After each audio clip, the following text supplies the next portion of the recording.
Absolutely insane. They've given us a bit of a sneak peek right here. The first thing is the responsive smokes. The smokes in Counter-Strike 2 is going to be completely different.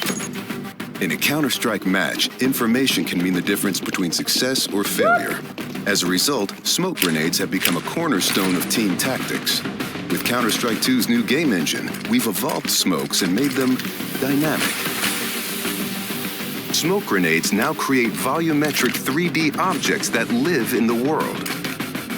Now, not only do all players see the same smoke regardless of position, but the smoke can interact with the environment in interesting ways. It reacts to lighting, grows to fill spaces naturally. That's sick. The shape of the smoke cloud can be pushed and carved by... That's crazy. Look at this.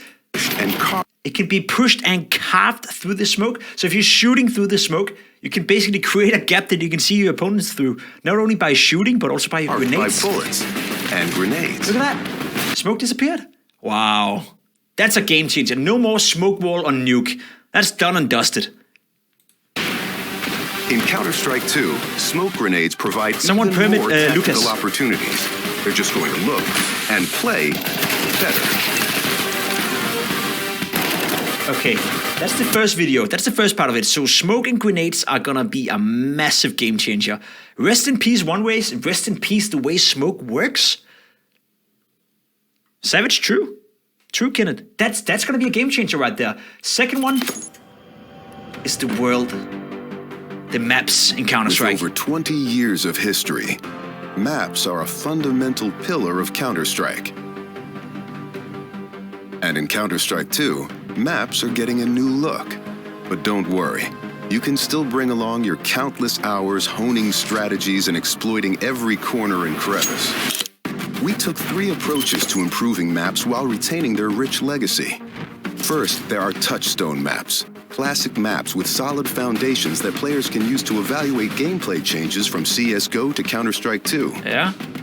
These have improvements to lighting and character read, but otherwise haven't been changed.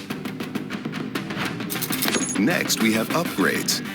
These are maps that use new Source 2 lighting, including... Look at this, look at this. Honestly, I know that skeptical, yada, yada, yada, this looks sick. The lightning, the game feel, the engine it's gonna run on, it looks sick. Look at Nuke, how bright and nice it is. A physically based rendering system that produces realistic materials, lighting, and reflections. Wonder how it's gonna work on the PCs. Do we need like a brand new fucking supersonic PC to play Counter-Strike, or are we gonna be fine? And finally, overhauls. The oldest maps have been fully rebuilt from the ground up, leveraging all of the Source 2 tools and rendering features. These tools will be available for community map makers to make it easier to build, experiment, and iterate. With upgrades to lighting, player read, and materials in Counter-Strike 2, even the familiar will feel brand new. Crazy. Okay. And then the tick rate, the moving aspect of the game. Counter-Strike is known for its visceral we and always satisfying complain and gameplay. hate it 64 tick. It seems like that's no longer going to be an issue. Now, firing a weapon looks pretty simple. You click your mouse, your character shoots, your target takes damage. But there's a lot more happening behind the scenes. In previous versions of Counter-Strike, the game only evaluated moving and shooting in discrete time intervals, or ticks, and time between those ticks didn't exist. For the most part, the experience was seamless. Okay. But sometimes those milliseconds between click and tick I'm not going to pretend I understand shit. or missing your shot. That's why with Counter-Strike 2, we're introducing sub-tick updates. Now the tick rate no longer matters for moving and shooting, so the server will know the exact moment you fired your shot, jumped your jump, or peeked your peek, and the server will calculate your precise actions between ticks. So what you see is what you get.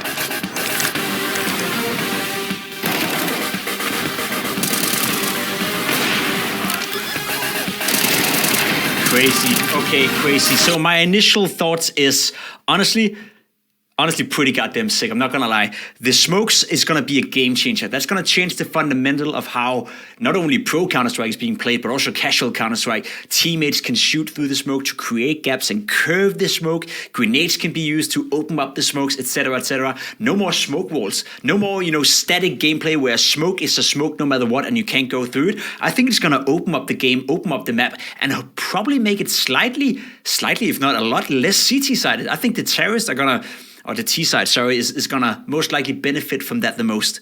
That is interesting. The tick rate update, I'm not gonna pretend that I understand all the technical aspects of it, but if that means no more 64 tick, no more noobs complaining about, the only reason why I suck is because I play 64 tick. I'm not used to 128. I would beat you in a matchmaking game, but face it, okay, that's yours. Fuck that. If that goes away, muy bien, muy bien. And the maps, I'm not gonna lie, from what we saw from those videos, the maps look super, super sick. I like, an engine that is running the game, making the maps look cooler, making them look more slick, making them look approaching, making them look nice. I don't see why that's an issue at all. The only thing I haven't seen in this video is the gunplay, the gameplay. I'm not sure if that's still the same, if you shoot the same way with the M4 or the AK, or if that is changing as well. Because if that changes, that means it's a complete new game. The smoke fundamental, the grenades, that makes it a new game. But if the gameplay, the movement, if that's going to change just one slight bit, that means we're heading into a complete new game. And that excites me. What are your thoughts on the new Counter-Strike 2? What are your thoughts?